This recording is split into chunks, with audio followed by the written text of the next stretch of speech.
Hello viewers. आज हम लोग बात करेंगे सॉलिटरी कन्फाइनमेंट की, जो कि कवर होता है आईपीसी के सेक्शन 73 एंड 74 में। सॉलिटरी कन्फाइनमेंट का जनरली मतलब होता है कि कई सारे अपराधी हैं, उनमें से किसी एक अपराधी को उठा के एक अलग काल कोठरी में डाल दिया गया हो एकांत में। तो ऐसी इम्प्रिजनमेंट को हम लोग कहेंगे कि वो उसके लिए सॉलिटरी कन्फाइनमेंट है। दूसरी चीज़ कि सॉलिटरी कन्फाइनमेंट हर किसी केस में नहीं दी जा सकती, वो रेयरेस्ट केस में दी जाएगी। मतलब कुछ रेयर कंडीशंस होंगी, रेयर सर्कमस्टांसेस होंगे जो कोर्ट को दिख रहे होंगे, तो उन कंडीशंस में कोर्ट उठा के किसी मतलब प्रिजनर को ऐसी इम्प्रिजनमेंट में डालेगी। तीसरी चीज़, अब इसके पीछे कुछ नियम होंगे कि किनको किनको हम उठा के डाल सकते हैं ऐसी जेल में या ऐसे कारावास में। तो ऐसे प्रोविजंस को देखने के लिए हमें सबसे पहले 73 पे मूव करना होगा। सेक्शन 73। सेक्शन 73 जनरली बताता है कि पर्सन कन्विक्टेड होना चाहिए। दूसरी चीज़ कि उसे रिगरस इम्प्रिजनमेंट हुई हो, मतलब कठोर कारावास हुआ हो। ठीक।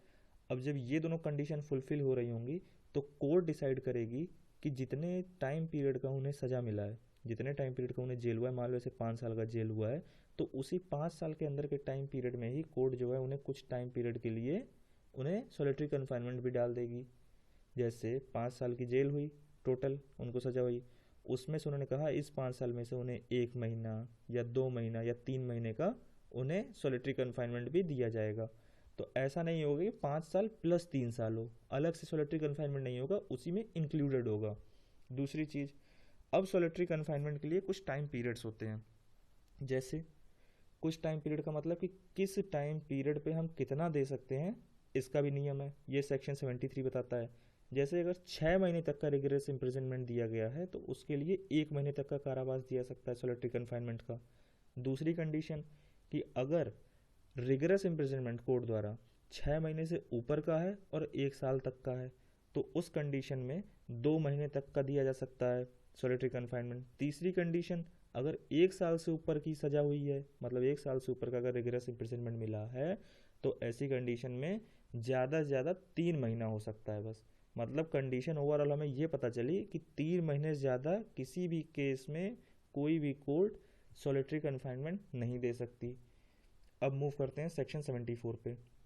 सेक्शन 74 जनरली बात करता है एग्जीक्यूशन की, मतलब कि वहाँ तो डिसाइड हो गया, कोर्ट ने बता दिया कि सॉलिटरी कन्फाइनमेंट ऐसे इतना इतना देना है।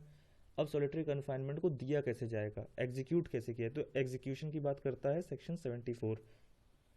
तो सबसे पहले ये बताता है कि किसी भी कंडीशन में आपको जितनी भी मिली हो सॉलिटरी कन्फाइनमेंट, उससे मतलब नहीं है, मगर किसी भी कंडीशन जब आप इसको इम्प्लीमेंट करेंगे, लागू करेंगे, तो 14 दिन से ज़्यादा एक बार में तो आप दे ही नहीं सकते।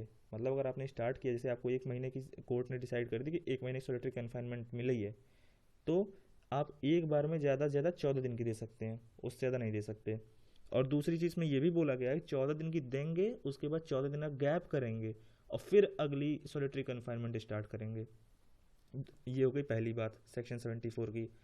अब दूसरी बात इसमें ये है कि दूसरी बात बता रहा है कि अगर रिगरस इम्प्रिजनमेंट, मतलब कि जो मेन पनिशमेंट मिली है वो अगर 3 महीने से ज़्यादा की है, 3 महीने से ज़्यादा की अगर उसको रिगरस इम्प्रिजनमेंट मिली है, तो उस कंडीशन में कोई भी जो एग्जीक्यूशन होगा सॉलिटरी कन्फाइनमेंट का, 1 महीने में 7 दिन से ज़्यादा नहीं होगा। मतलब ये कि किसी भी अपराधी को 1 महीने में 7 दिन से ज़्यादा सॉलिटरी कन्फाइनमेंट में नहीं रखा जाएगा। कब? अगर उसको रिगरस इम्प्रिजनमेंट की सज़ा 3 महीने से ज़्यादा की है। तो ये ओवरऑल था सॉलिटरी कन्फाइनमेंट। दूसरी चीज़ कि इससे कुछ प्रोविजंस अदर जगह भी, जैसे हमको प्रिजन एक्ट में भी मिल जाते हैं। ओवरऑल हम लोग को आईपीसी में इतनी बात